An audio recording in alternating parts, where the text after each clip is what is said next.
Welcome back to another episode of It Came From the Collection. It will have seamlessly gone into this episode from the previous one, but it has been a while since I've recorded these. A lot of funky stuff has happened with YouTube, and things happened. Anyways, we're back with another episode. This time, don't get too excited looking at both of these. This is the soundtracks from Jet Set Radio and Jet Set Radio Future. As you can probably tell, Japanese imports. But what I didn't know at the time in the earliest 2000s when I bought these are both bootlegs. I never opened them because I had the music ripped already. I think I had it ripped from the game itself. But these two soundtracks are bootlegs. So I got them really cheap on eBay, which is why I didn't realize at the time that I was the one. I thought somebody had these listed and had no idea what they had. Had no idea about bootlegs. So anyways, we'll get into the bootleg part of it here in a minute. I looked up some of the differences between the two versions. So let's go ahead and get that out of the way. And these are, you can kind of see in the videos a little bit. You should probably be able to see. They're still shrink wrapped, so never opened these. This was probably 2001 maybe that I found these, so pretty early times in eBay, in the internet.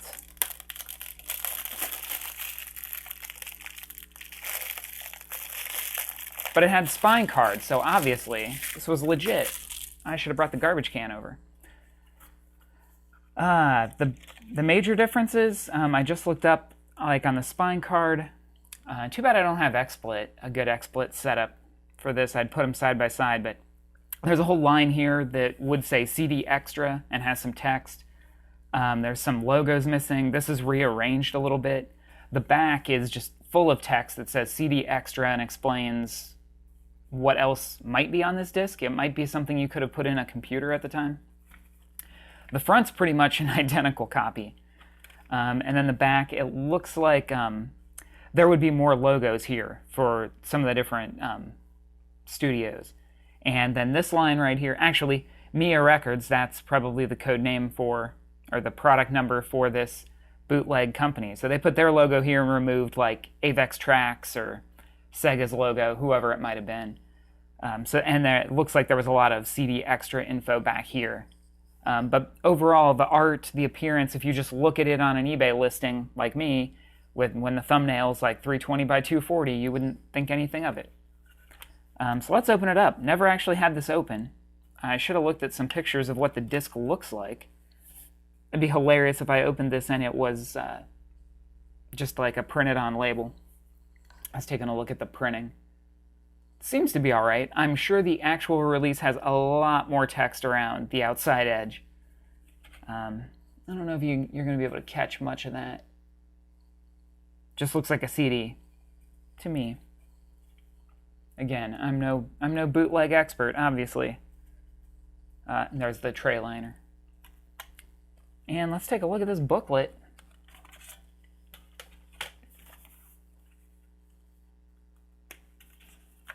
I'll bet there's some difference with this. It's hard to tell. They might have gone with this style. Mostly empty space. I'm not sure. If anybody has the actual CD, tell me. VGMDB is the site that I use to check stuff like this. Now that I know about it, didn't know about it back in the day when I got these. This might be some lyrics, possibly. So that's basically it. Not much else to the liner notes. I don't know how much more there might have been. Like I was saying, the VGMDB.net is a great site. They will, if something comes up as a bootleg, they will flag it in red, the whole page will be red, and it'll say this is a bootleg of, and it'll give you the actual product code that you're looking for, and it'll tell you, please support the original artist. That was the other thing I was going to point out on the spine card.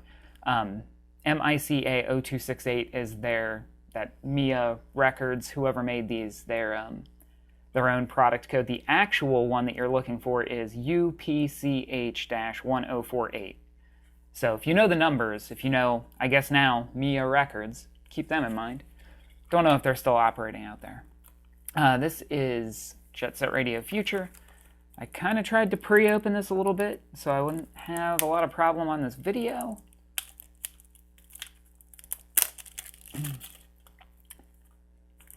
I like the original Jet Set Radio soundtrack way better than Future, personally. I like pretty much everything about the original better than Future. Well, let's see. Spine card, once again. This is now Allion. Is that going to focus? Allion International Records. So also a bootleg. They have a fake product code down here too. But again, spine card. So you can't fake a spine card, I used to think. We got the front, back, front, the disc.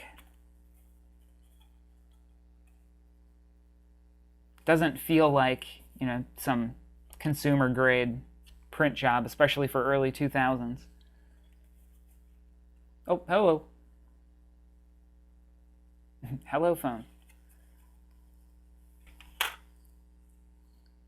Tray liner. And let's take a look at this. See if it's just the same 3-page fold-out booklet. Oh no, this one's got a lot more.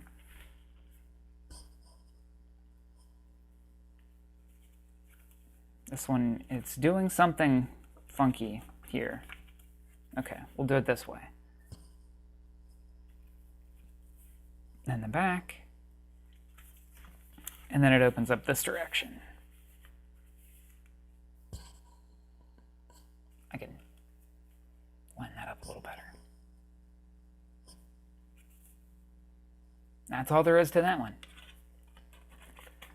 So there we go. Unboxing, tear open, whatever you want to call it.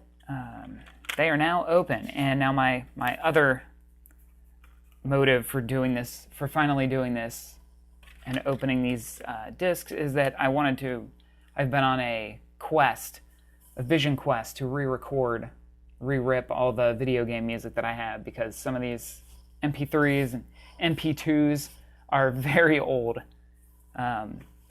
So I've been meaning to get to these, but I needed to open them, and I thought, why not do it as a video? And so now we have. So there we go. That's some bootleg CDs. I wish I had the authentic articles to compare the insides to, but that's at least a look at the bootleg versions. Thanks for watching, and we'll be back with another episode of It Came From the Collection.